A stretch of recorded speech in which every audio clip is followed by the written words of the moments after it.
Brazier with Help My Workout. Today we're going to talk about bands versus dumbbells. So we're going to do one basic exercise, which is a bicep curl using a band and then with a dumbbell. One major difference between a band and a dumbbell is with a band, you have continuous resistance throughout the motion, and that resistance increases with the motion of contraction. And also you have the eccentric motion of contraction as well if you're lowering the band down slowly enough. And with a dumbbell, you have a set point of max resistance at a certain level, which is 90 degrees in most cases, and then that resistance decreases after a certain range of motion. And if you're letting the dumbbell down too quickly, you lose some eccentric motion contraction of the muscle. So first thing we're going to do is just go through a basic bicep curl standing position with a resistance band. And we're going to have the band around your foot, so you can go 1 foot or 2. If you're going to use 2 feet, you're going to have a little more resistance. I have the band just around 1 foot here. So with the bicep curl, you want an upright posture, shoulders are back, your tummy is engaged, and you're just going to exhale out on the contraction of the band, going up about a 2 to 3 count and coming down ideally like a 4 count. Okay. So with the band, like I said, you're getting increased tension on the contraction of the bicep.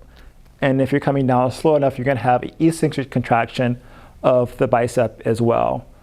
Okay, so that's one great advantage of using the band, having that continuous contraction of resistance throughout the range of motion. And as you go through the range, that resistance increases because the band is stretching tighter. Okay? Right. So we're going to do bicep curls with the dumbbells. Same position as with the band, head up, shoulders back, core is engaged, curling the dumbbells, elbows staying by your side, controlling back down. So even though you're not using the band, you still can get some eccentric contraction if you're lowering the dumbbells slow enough, okay? So eccentric is the lengthening of the muscle, controlling the weight as it's going down. You're gonna have a max contraction at a certain level of the movement, and that's gonna be at 90 degrees of elbow flexion, okay? And that's because basically because of gravity, okay? And you have the longest length between your fulcrum, which is your elbow, and the resistance here, okay? Whenever the resistance is at its max distance from the movement fulcrum, that's where you're gonna have the most resistance with a dumbbell, okay? And the standing position, that position's at 90 degrees. Once you go beyond 90 degrees, the weight comes closer, so that distance shortens, so the resistance is less. One note is that when using dumbbells, you can also work the muscle at different angles. So in a standing position, as I mentioned, your max contraction is going to be here at 90 degrees. So you're getting most of the resistance contraction through the midpoint of the muscle. You can change that to where a point you're getting more contraction through the distal portion and also more proximal portion as well by changing the angle. And we're going to do that next. Right.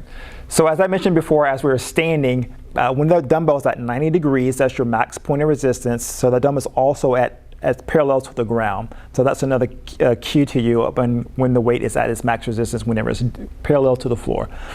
So same thing in a standing position, upright position, shoulders back. Here, max resistance coming up, the weight decreases as it comes closer to the shoulder.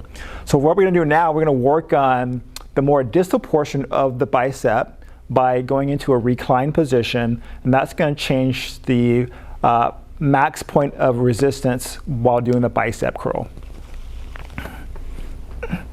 So we're going to lean back into the bench, head is back. We're going to bring the arms up close to the side. You want to lock your shoulders in place to stabilize your shoulders while you go through the motion. And we're going to go into the bicep curl here and coming back down. Okay. So your max point of resistance is no longer at 90 degrees.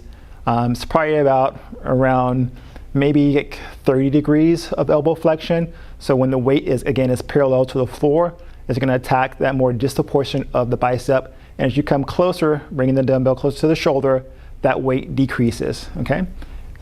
Also, you want to maintain an eccentric contraction going back down, nice and easy, okay? And one thing about doing a bicep curl, you can make sure if you want to hit all heads of the bicep, you can start from a neutral position. Neutral is thumb up, basically, versus palm up.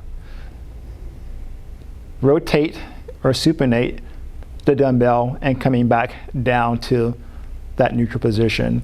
That is the full functional motion of the bicep going through that range of motion. And that's sitting or standing, whatever position you're in. That's one quick tip for you about using bands versus dumbbell. Also a way that you can work on distal portions of the muscle by changing the angle of the position while using the dumbbell.